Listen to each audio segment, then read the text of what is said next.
What's up, metalheads? My name's Jamie. This is the Blades and EDC channel. Thank you so much for being here. If you're new, please consider subscribing. And if you enjoy this video, please hit the like button. Alright, this is Friday afternoon, so happy Friday to everyone. I hope you all have a great weekend. You've already seen one video today, if you've watched it, the Kaiser Uprising video, which is a discontinued model. And I'm going to bring you another discontinued model. This knife was sent in to me by Craig.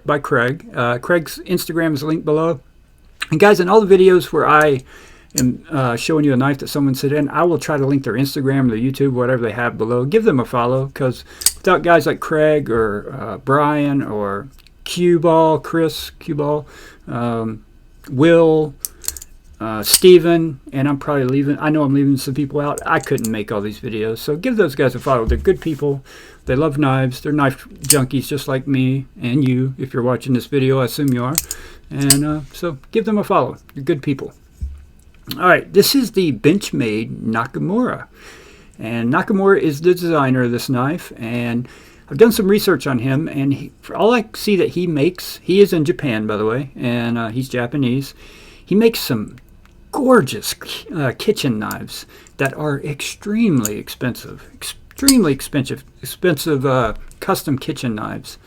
I would love to own a couple of them, but they are out of my price range. My goodness. This knife is not out of my price range, though. You can still find these on eBay and other places, and they're not overly priced to be a discontinued Benchmade model. So the MSRP on this was originally $200, and you can pick these up for around that on eBay when they come up. If you go to eBay sold auctions, you can pick them up in that range, maybe a little more, maybe a little less. So give you the specs on it, and I got give you some size comparisons. And this knife has impressed me quite a bit. Overall length 7 inches, so it's a small one. Blade length 3.08 inches, 111 thousandths on the blade stock.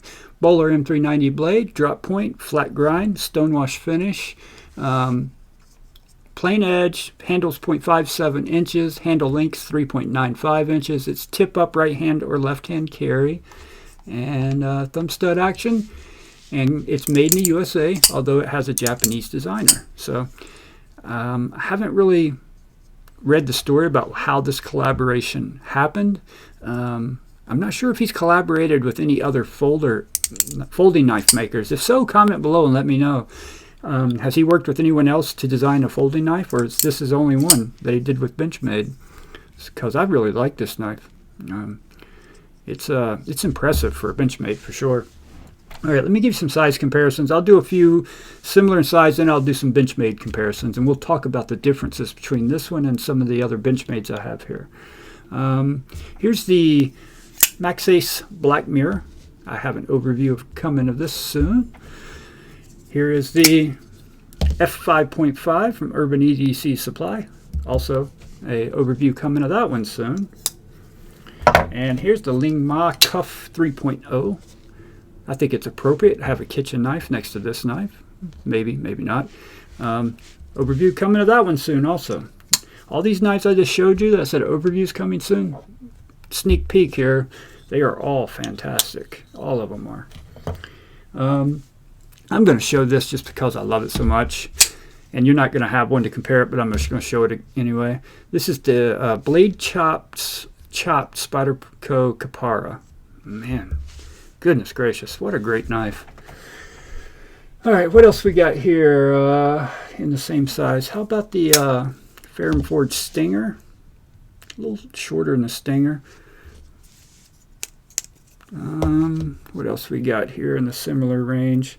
Actually, let's go ahead and show another chop knife, just because they're awesome to look at. Here's a Blade Chops Spyderco Yojimbo 2. Yes, believe it or not. If you haven't seen my chopped video with this, watch it. That is a Spyderco Yojimbo 2. And all right, let's do some Benchmades. Talk about this knife here. Benchmade bug outs.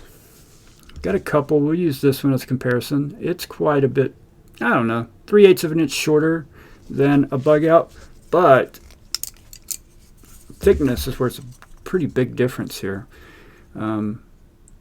This is quite a bit thicker than a bug out, as you can see. Yeah, quite a bit thicker than a bug out. All right, here's a Benchmade Foray, which is a similar, reminds me of this knife a little bit, the black and everything. So it's a bit shorter, and the thickness, it's pretty thick.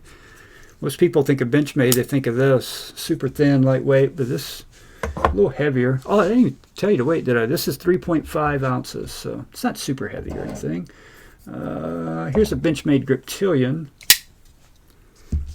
So it's tiny compared to a Griptilian.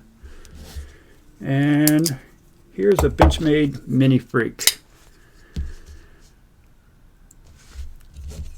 Those two are very similar knives. Similar in size anyway. This knife, before this knife got here, I love the bug out. I love the Griptilian, but the Mini Freak has got the best action I have felt on a bug out. Or on a Benchmade, I should say. Best action I've felt on any Benchmade so far that I've had in hand. This one's right there with it, guys. It's better than the bug out's action. It's much better than the Griptilian's action. It's just so silky smooth, and it makes a great sound. I hope my mic is picking up that sound that on the open. When it hits that stop pin, it just tings so loud. And it's, I don't know if that's a different material in that stop pin, or if it's just because it's M390, or if thicker blade stock. It just has such a different sound than all other Benchmades that I have felt and heard the sound on.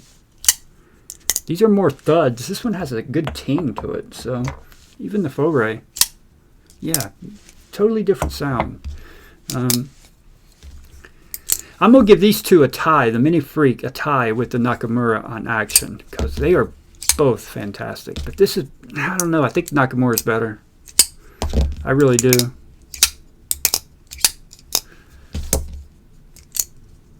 Yeah, it's better. It's better than the Mini Freak too. It really is.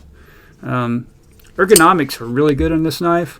I love the way they've done these G10 scales.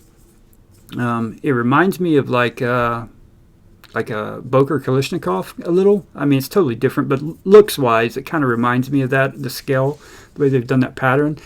I have a medium-sized hand, and this knife's a perfect fit for me. But if you have larger hands, this knife may not be for you. Just because, I mean, that's 4-finger grip. You can't choke up on it, so if you got a bigger hand, you may not want this knife. It's probably going to be too small for you. But for a medium-sized hand, it is perfect. It's a perfect fit. It fits me like a glove. It really does. And the ergonomics are excellent. Pocket clip works really well. For some reason, this pocket clip reminds me of a Spyderco. It doesn't look like a normal Benchmade to me. This is what I'm used to seeing on a Benchmade, right? Something like that, or like this. And this gives me Spyderco vibes. I'm wondering if Mr. Nakamura is a Spyderco fan. This gives me Spyderco vibes too, that way it ramps up right there. Although it's thumb studs and there's no Spidey hole, just the way it ramps up, it, you know, gives me Spyderco vibes. Although the Griptilian with the hole kind of does that too, but this gives me Spyderco vibes, right? So I think, yeah, it's definitely a different look from Benchmade. I lied a minute ago. There is one Benchmade that's better action than all of the Benchmades you've seen in this video, and that's the Mini Crooked River, which I no longer have here. That's the best action I've felt on a Benchmade. This is going to be number 2, because this is fantastic. And great knife. If you got one, comment below. Let me know what you think about it. Apparently there were a couple different variations with different blades still. S90V, I think, and a couple others. But this is the M390 version, and it's an awesome knife. It really is. Thank you to Craig for sending this in, by the way. I really appreciate it. Otherwise, I'd have never got my hands on this knife. So, greatly appreciated. Comment below if you have this one or any other oddball Benchmades that have been discontinued that you think I should check out, because I'd be curious to know. I'm going down a Benchmade rabbit hole right now and getting lost in it. So, all right, guys, if you enjoyed the video, hit that like button, and I will see you guys on the next one.